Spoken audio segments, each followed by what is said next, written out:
আমি অনেক লোককে বলতে দেখি যে আওয়ামী লীগ অপ্রাসঙ্গিক হয়ে যাবে, হ্যান হবে। এই যে হাসনাত আব্দুল্লাহ বলছে আওয়ামী লীগ বুঝে, আওয়ামী লীগও বুঝে না, অপ্রাসঙ্গিকও বুঝে না।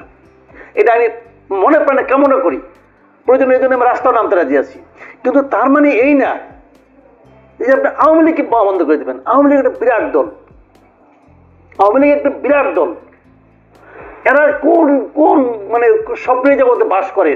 এরা মনে করে আজকে একটা ডিক্লারেশন দেবো, আওয়ামী লীগ শেষ হয়ে যাবে। আচ্ছা, যদি আওয়ামী লীগ শেষই হয়, সচিবালয়ে আগুন ধরছে, সবাই বলতেছে নাকি আওয়ামী লীগ ধরাইছে, ছাত্রলীগ নাকি ধরাইছে, এটা বলতেছে না। আওয়ামী লীগ তো শেষ হয়ে গেছে, ছাত্রলীগ তো শেষ হয়ে গেছে। তাহলে সে তার মতো করে আসবে। আপনি আওয়ামী লীগের যদি করাপ্ট লোকের সংখ্যা আপনি ধরেন, আপনি সবাই করাপ্ট, সবারই বিচার করেন, কোনো সমস্যা নাই। কিন্তু বিচার হবে আওয়ামী লীগ করে এই অপরাধে নয়, বিচার হবে সে অন্যায় করেছে এই অপরাধে। এই কারণে আপনি অন্যায়ের বিচার করবেন। আওয়ামী লীগ করে তো অপরাধ হইতে পারে না। আপনি তাহলে আওয়ামী লীগ যদি অপরাধ করা হয়, তাহলে প্রত্যেকটা দলের আপনি নিয়ে আসেন, গঠনতন্ত্র নিয়ে আসেন, আসেন আমরা বিচার করে দেখি যে কোনটা গঠনতন্ত্র ভালো। পার্টি চলবে গঠনতন্ত্র দিয়ে। অনেক সময় হয় কি, পার্টির নেতৃত্বটা হয়ে যায় স্বৈরাচারী, তখন অন্যদের কিছু বলার থাকে না। আমি মনে করি আওয়ামী লীগের সে অবস্থা হয়েছে। আমি আওয়ামী লীগের বহু লোককে দেখছি, বহু লোককে আমি চিনি, যা নাকি শেখ হাসিনাকে পছন্দ করতো না, বলতো শেখ হাসিনা আওয়ামী লীগটাকে নষ্ট করে দিচ্ছে, তারা বলতো। সেই লোকগুলি তো আছে, সেই লোকগুলিকে আপনি শাস্তি দিবেন কেন? আপনি অনেক লোককে বলতে শুনবেন শেখ হাসিনার আওয়ামী লীগ পছন্দ করি না, বঙ্গবন্ধুর আওয়ামী লীগ পছন্দ করি। এই কথার কোনো মূল্য নাই।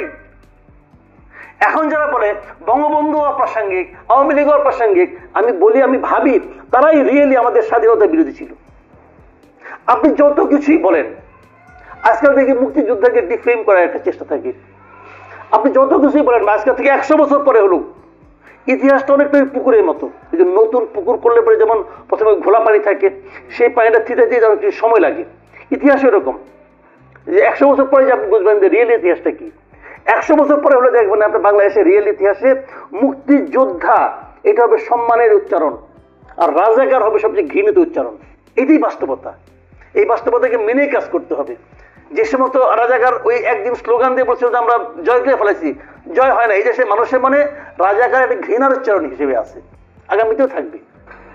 আর জাতীয় পার্টির প্রসঙ্গ, জাতীয় পার্টি একটা চরিত্রহীন পার্টি আমার বিবেচনায়, একটা চরিত্রহীন পার্টি জাতীয় পার্টি। তো জাতীয় পার্টিকে আমি বিবেচনা করি, কারণ উনি মনে করতে পারে না চরিত্রহীন পার্টি না, সে ওনার মতো মনে করতে পারে চরিত্রহীন ব্যক্তিকে কেউ না কেউ ভালোবাসে, ভালোবাসতেই পারে, কোনো সমস্যা নাই। কিন্তু আমি কোনো পলিটিক্যাল পার্টিকে নিষিদ্ধ করার পক্ষে না। কিন্তু ঐক্যমতে তাদেরকে থাকা উচিত। জাতীয় পার্টিকে বাদ দিয়ে, আওয়ামী লীগকে বাদ দিয়ে আপনি জাতীয় ঐক্যমত করবেন, তাহলে আপনি জাতিকে খণ্ডিত ভাবে দেখতেছেন। জাতীয় ঐক্যমত করতে হলে পুরো জাতিকে ঐক্যবদ্ধ করতে হবে। আপনার কাছে ভালো লাগে নাই, তাতে কি আসে যায়? পুরো জাতির অনেক লোক আছে যারা নাকি মনে করে ওদেরকে নেওয়া উচিত। আর আপনি আপনার মতো করে সিদ্ধান্ত নিচ্ছেন, যেভাবে শেখ হাসিনা তার মতো করে সিদ্ধান্ত নিত, এবং শেখ হাসিনা ওই এককভাবে সিদ্ধান্ত নেওয়ার ফল কি হয়েছে সে হারে হারে দেখছে, আপনারাও দেখবেন। এই যে আমাদের নিক্সন চৌধুরী আছে না, এর বাজার বাপ আর কি, সে খন্দকার মোহাম্মদ ইলিয়াস একটা বই লিখছিল মুজিববাদ নামে। আমার দুর্ভাগ্য হয়েছিল সেই বইটা পড়ার।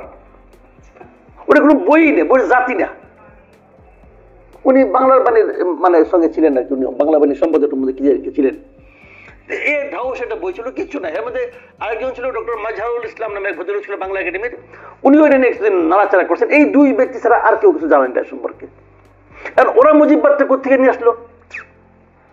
ওনাদের যে গুরু, সেই গুরু মুজিববাদকে একটা ভিলেন হিসেবে দাঁড় করাইছে, নাথিং এলস। এদের পড়াশোনা খুব কম, সত্যি বলতেছি, আমারও পড়াশোনা কম, কিন্তু এদের পড়াশোনা খুবই কম। এক বইয়ের পাঠকরা সবাই। মুজিববাদী সংবিধান তারা ওইটা বলতে, যদি আমাদের এই সংবিধানকে বলা হয় সংবিধানে কবর দেওয়া তো সহজ না। কবর বুঝে? একটা ইঁদুরকে কবর দেওয়া খুব সহজ। আপনি পেন্সিলটা আঙুল দিয়ে খুঁজে খুঁজে ইঁদুর কবর দেওয়া, হাতিকে কবর দিতে গেলে কয়েকশো লোক লাগবে। এটা এদের সক্ষমতার মধ্যে পড়ে না। বলতেছে বললে আপনি কি করবেন?